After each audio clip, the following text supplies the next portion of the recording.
Hello everyone, good morning all of you. नमस्कार सभी को। तो हम लोग चलिए प्रैक्टिस सेट कर रहे थे और काफ़ी इंपॉर्टेंट प्रश्न है जनरल साइंस से रिलेटेड। और आज हम लोग सेट नंबर 14 को देखेंगे। ऑलरेडी हम लोग 13 सेट नंबर कंप्लीट कर लिए हैं। यदि आप चैनल में नए हैं तो प्लीज़ सब्सक्राइब करें, अच्छा लगे तो लाइक करें। तो चलिए हम लोग देखेंगे क्वेश्चन नंबर 1।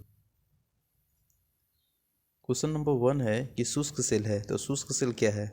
चतुर्थ सेल है, प्राथमिक सेल है या द्वितीय सेल है या इनमें से कोई नहीं? तो आप सभी जानते हैं बेसिकली जो आपका जो शुष्क सेल है वो प्राइमरी सेल है, यानी प्राथमिक सेल। ऑप्शन नंबर ए इसका राइट आंसर हो जाएगा। ठीक है। नेक्स्ट प्रश्न है, प्रकाश की गति न्यूनतम होगी। तो प्रकाश की जो स्पीड होगी ना वो न्यूनतम होगी, मिनिमम होगी वायु से गुजरने पर, जल से गुजरने पर, कांच से गुजरने पर या निर्वात से गुजरने पर। तो इसका राइट आंसर क्या होगा बताइए? कांच से गुजरने पर। बिल्कुल ऑप्शन नंबर सी इसका राइट आंसर हो जाएगा। ठीक है। नेक्स्ट प्रश्न है 3, तड़ित चालक बजाए जाते हैं। तो तड़ित चालक बजाए जाते हैं, तड़ित चालक वह आपके तांबे का है ना, तांबे का, जो कि ऑप्शन नंबर आपका सी राइट आंसर हो जाएगा। नेक्स्ट प्रश्न है, किसी यंत्र का काम डायनेमो के कार्य का उल्टा होता है। तो किसी यंत्र का जो काम होता है, वर्क होता है ना, वह डायनेमो के कार्य के अपोजिट होता है। तो किसका? ट्रांसफार्मर का, मोटर का, रेफ्रिजरेटर का या जनरेटर का? तो इसका बिल्कुल मोटर का जो कार्य होता है ना वो आपका उल्टा होता है। तो ऑप्शन नंबर इसका बी राइट आंसर हो जाएगा। ठीक है। नेक्स्ट प्रश्न है 5, चुंबकीय क्षेत्र मापा जाता है। तो चुंबकीय क्षेत्र है ना, चुंबकीय जो एरिया है ना वह मापा जाता है पायरोमीटर से, हाइग्रोमीटर से, थर्मामीटर से या फ्लक्सोमीटर से। तो चुंबकीय क्षेत्र जो मापा जाता है वो फ्लक्सोमीटर से मापा जाता है। तो option number D right answer है। इंपॉर्टेंट प्रश्न है और पूछा गया प्रश्न है। ठीक है ना। नेक्स्ट प्रश्न है, नती और चुंबकीय भूमध्य रेखीय के बीच का कोण है 0 डिग्री, 45 डिग्री, 90 डिग्री, 180 डिग्री। तो वह है 0 डिग्री आपका। ठीक है ना। Option number A right answer हो जाएगा। ठीक है। नेक्स्ट प्रश्न है, उत्तरी चुंबकीय ध्रुव का नमन कोण कितना होता है? तो उत्तरी चुंबकीय ध्रुव का जो नमन कोण होता है, उत्तरी चुंबकीय ध्रुव का नमन कोण वह होता है 90 degree, 90 degree. Option number B right answer हो जाएगा। ठीक है। नेक्स्ट है, स्कूटर की आविष्कार है। तो स्कूटर को जो आविष्कार किए हैं ना वो आपका ब्रांड शो साहब ने किए हैं, जो कि ऑप्शन नंबर आपका ए इसका राइट आंसर हो जाएगा। ठीक है ना। चलिए नेक्स्ट प्रश्न है, कॉस्मिक किरण की खोज किसने की? तो कॉस्मिक जो किरण है रही है उनका जो खोज किए हैं वह किए हैं आपका विक्टर हेंस ने, विक्टर हेंस ने। Option number B.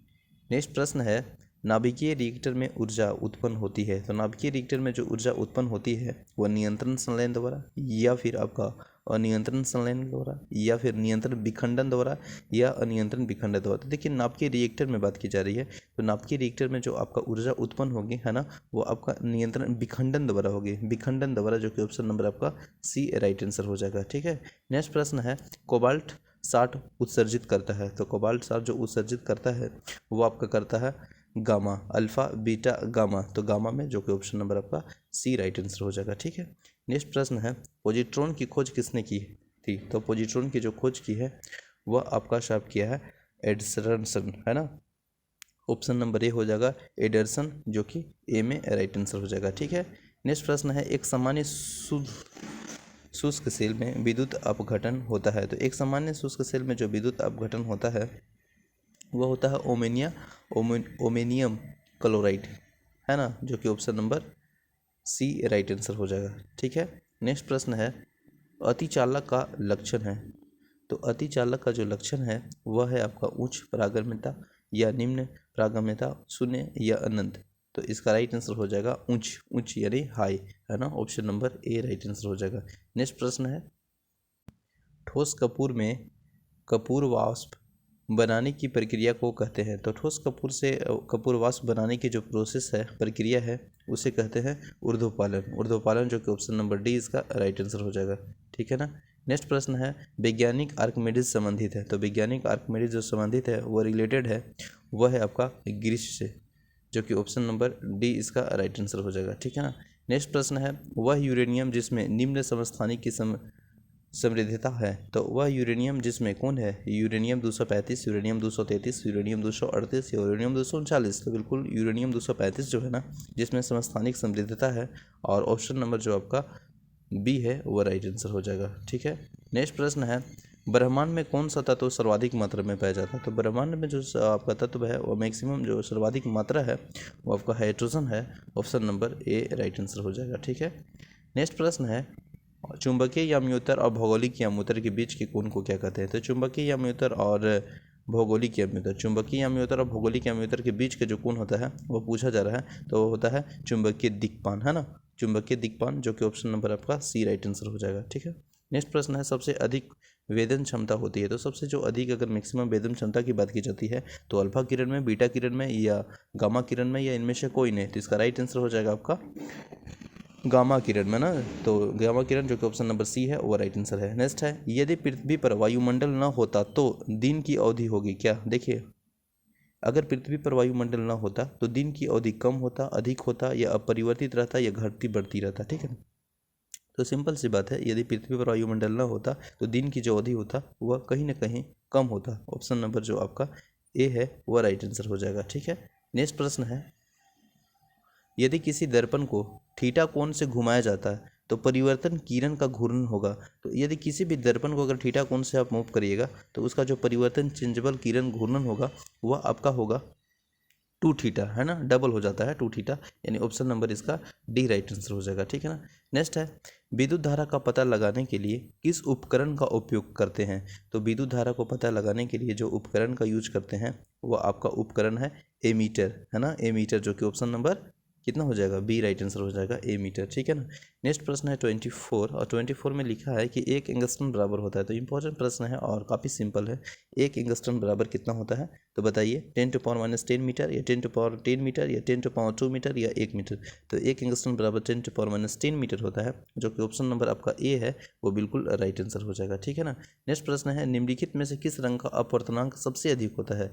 तो देखिए ऑप्शन में दिया है जिसका अपवर्तनांक सबसे अधिक होता है वो आपका कौन है? बैगनी, बिल्कुल, जो कि ऑप्शन नंबर बी इसका राइट आंसर हो जाएगा। ठीक है ना, नेक्स्ट प्रश्न है ऊष्मा का सर्वोत्तम चालक है? तो ऊष्मा का जो सर्वोत्तम चालक है वो आपका जल है, पारा है, या एल्कोहल है, या ईथन है? तो ऊष्मा का सर्वोत्तम चालक है आपका पारा, पारा, जो कि ऑप्शन नंबर आपका बी बिल्कुल राइट आंसर हो जाएगा। ठीक है ना, नेक्स्ट प्रश्न है 27 में प्रश्न पूछा जा रहा है कि खाना पकाने का बर्तन का होना चाहिए? तो खाना पकाने का जो बर्तन होना चाहिए वो आपका होना चाहिए उच्च विशिष्ट ऊष्मा और उच्च चालकता, जो कि ऑप्शन नंबर आपका बी इसका बिल्कुल राइट आंसर हो जाएगा। माफ़ कीजिएगा, ऑप्शन नंबर अभी देख लेते हैं, सी भी। देखिए प्रश्न ये था कि खाना पकाने का बर्तन होना चाहिए, तो देखिए उच्च विशिष्टता ऊष्मा तो होता ही है, साथ ही साथ निम्न चालकता होता है, जो कि हम उच्च चालकता बोल दिए थे, तो मिस्टेक हो गया। ठीक, देखिए प्रश्न पूछा जा रहा था कि खाना पकाने का बर्तन होना चाहिए, तो हम बोल दिए थे आंसर की उच्च विशिष्टता। उच्च विशिष्टता तो वही है, ऑब्वियस बात है, लेकिन हम बोल दिए थे कि उच्च चालकता, तो निम्न चालकता होती है, और निम्न चालकता जो कि आपका ऑप्शन नंबर सी में दिया है, या नहीं, option number C right answer हो जाएगा।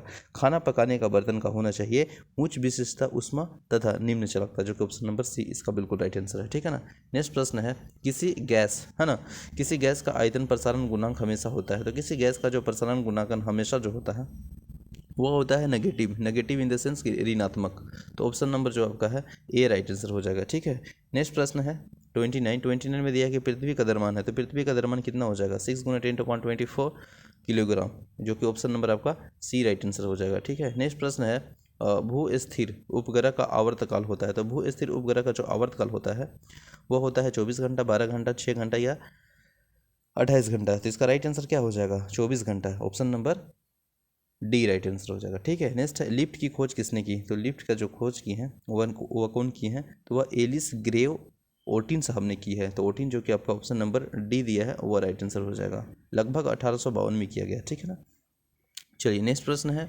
उड़ते हुए हेलीकॉप्टर में ऊर्जा होती है? तो उड़ते हुए हेलीकॉप्टर में जो ऊर्जा होगी वो बिल्कुल आपका स्थिर तो होगी ही, लेकिन गतिज ऊर्जा होगी, क्योंकि उड़ते समय स्थिर के साथ साथ मोशन भी होता है, गतिज ऊर्जा होता है, तो बोथ, यानी ऑप्शन नंबर आपका सी राइट आंसर हो जाएगा। ठीक है, नेक्स्ट प्रश्न है 32 के बाद 33, है ना। चलिए इसमें दिया है कि किसी ताप का ध्वनि का वेग 332 मीटर पर सेकेंड होता है? तो किसी ताप का ध्वनि का वेग 332 मीटर पर सेकेंड होता है, वह 0 डिग्री सेंटीग्रेड पे, 35 डिग्री, 100 डिग्री, या 10 डिग्री? तो वो होता है आपका 0 डिग्री सेंटीग्रेड पे, और जो कि ऑप्शन नंबर ए है वो बिल्कुल राइट आंसर हो जाएगा। ठीक है ना, नेक्स्ट प्रश्न है पृथ्वी तल से ऊपर या नीचे जाने पर गुरुत्वीय त्वरण का मान है। तो पृथ्वी तल से ऊपर या नीचे जाने से गुरुत्वीय त्वरण का मान है वह है आपका घट जाता है। ऑप्शन नंबर जो है ए राइट आंसर हो जाएगा। ठीक है ना। नेक्स्ट प्रश्न है, जब बर्फ पिघलती है तो इसका आयतन बढ़ता है, घटता है या परिवर्तित रहता है। तो बिल्कुल सिंपल सी बात है, जब बर्फ अगर पिघलेगा है ना, जब बर्फ पिघलेगा तो कहीं ना कहीं आयतन उसका घटेगा, है ना, आयतन जो कि उसका घटेगा। ऑप्शन नंबर जो होगा बी इसका राइट आंसर हो जाएगा, है ना। चलिए नेक्स्ट प्रश्न है, इलेक्ट्रॉन वोल्ट इकाई है। तो इलेक्ट्रॉन वोल्ट जो यूनिट है वो आपका है ऊर्जा का, बिल्कुल ऊर्जा जो कि energy. Option number A right answer हो जाएगा। नेक्स्ट है, दाब बनाने पर जल का क्वथनांक है। तो दाब बनाने पर जो जल का क्वथनांक है वो आपका है घटेगा, बढ़ेगा या पहले ही बढ़ेगा या फिर घटेगा या परिवर्तित। देखिए दाब बढ़ाने पर जल का जो क्वथनांक है ना, दाब जैसे बढ़ाएंगे ना तो जल का जो क्वथनांक है वो बढ़ता है। Option number A right answer हो जाएगा। नेक्स्ट प्रश्न है, वेंचुरी मीटर से ज्ञात करते हैं। तो वेंचुरी मीटर से क्या ज्ञात करते हैं? जल के पृष्ठ तनाव, जल का आयतन, जल का घनत्व या जल के प्रवाह की दर। तो देखिए इंपॉर्टेंट प्रश्न है। वेंचुरी मीटर से ये ज्ञात होता है ना कि जल का जो प्रवाह है, प्रवाह इन द सेंस कि जो प्रवाह हो रहा है जल, है ना, उसका मतलब दर ज्ञात किया जाता है। ऑप्शन नंबर जो डी है वो आपका राइट आंसर हो जाएगा। नेक्स्ट प्रश्न है, एक लिफ्ट एक समान वेग से ऊपर जा रहा है ना, तो उसमें स्थित व्यक्ति का भार होगा। तो सिंपल सी बात है, अगर एक लिफ्ट अगर अपना समान, है ना, अपना समान वेग से ऊपर जा रहा है, ऊपर जा रहा है, ऊपर जा रहा है, ऊपर जा रहा है, तो उसमें स्थित जो व्यक्ति का भार होगा वह अपरिवर्तित रहेगा, है ना, अपरिवर्तित रहेगा। अगर एक लिफ्ट एक समान वेग से ऊपर जा रहा है ना, तो उसमें व्यक्ति का जो भार होगा वह बढ़ जाएगा या फिर घट जाएगा या फिर अपरिवर्तित रहेगा। तो अपरिवर्तित रहेगा, ठीक है ना। चलिए, तो option number C right answer हो जाएगा। तो आई होप सेशन अच्छा लगा होगा। तो thank you so much for watching this session. मिलते हैं नेक्स्ट सेशन में। जय हिंद।